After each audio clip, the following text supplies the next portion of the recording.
A Pokemon is comprised of many different things, like its dex entries. This can make a Pokemon cute, cool, or even gross like in Garbodor's case. Although since it's October, today I thought it would be a good idea to look at Pokemon that were created in the intention to be scary. I've gathered 5 Pokemon that we're gonna look at today that in my opinion are pretty scary. Of course, since Pokemon is targeted mainly towards kids, they aren't gonna make horrific creatures, but there are some that are still pretty scary. So let's just get right into it and make sure to subscribe to the channel if you want to see more content like this, and let's go on with number 5, Frostlass. Frostlass's design isn't too scary, at least in my opinion, although where it really shines in this department are its Pokedex entries. Like I said earlier, even though it's a kids game, viewer discretion is advised because it does get a little bit spooky. In Frostlass's Ultra Sun Dex entry, it talks about the humans that are climbing the mountains near its home, it freezes and takes back to its home. It also does state that it only takes back males that it finds attractive.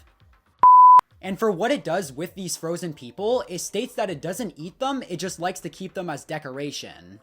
Once again, spooky stuff. Now let's move away from the cold mountains and go over to a beach in Alola where we'll find number 4, Palisand. Palisand in itself isn't scary, it's just a ghost type sandcastle. Although in its Ultra Sun Dex entry, geez, there's a lot of Ultra Suns in here, they really did this game wrong, it talks about something weird. In that entry, it states that it eats small Pokemon and drains their soul while they're still alive. And I guess this isn't that bad because it's kind of just a part of nature, although Pokemon Moon makes it different. That game's Dex entry states that it keeps the bones of the unalived Pokemon inside of its sandcastle, which I guess is just inside of itself because it is a sandcastle.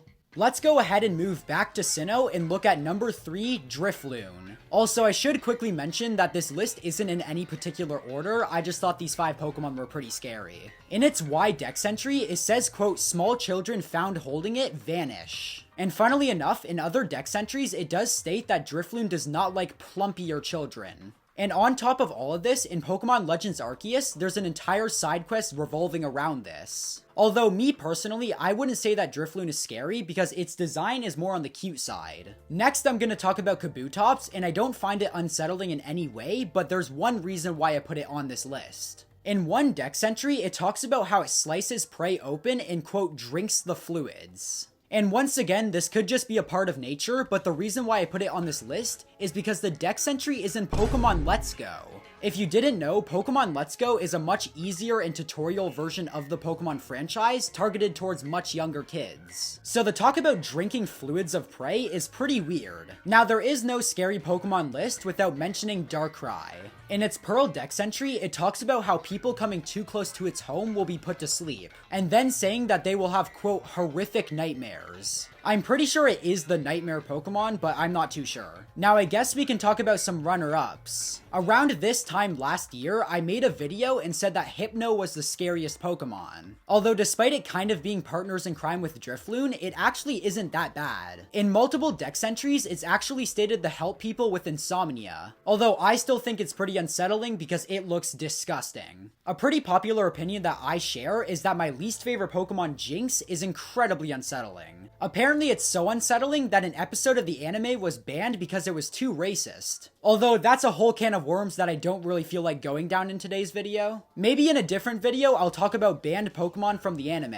And back to Jinx, it's really all about the design because in none of its Dex entries it talks about doing anything bad. I actually haven't looked at them because why would I look at Jinx? Enough slandering Jinx, and let's move on to another original 151 Pokemon being Gengar. If you were to say, quote, scary Pokemon, the poster child of this quote would be Gengar. This Pokemon does have some pretty cruel Dex entries, although it's not anything worse than the ones I've already talked about. Mainly just living in your shadows and stuff. Now the Unova region has one Pokemon that I want to talk about, that being Lampen. It's not really scary, although if anyone were to be near one, they would be scared, and I'll tell you why. In this Pokemon's Dex entries, it's stated that if you see a Lampen, your demise will be near. So Lampen is basically the equivalent of putting your signature in the Death Note. Although like Drifloon, it's more on the cute side. The Kalos region introduced Malamar, and it talks about hypnotizing its trainers. Which, like, this is bad, but it's not that bad. Until about a month ago, with the near release of Pokemon Legends ZA, we got Mega Malamar. This basically takes Malamar and makes the Dex entries and designs even scarier. To the point where you really do not want to turn your console upside down. Malamar's pre-evolution Inkay?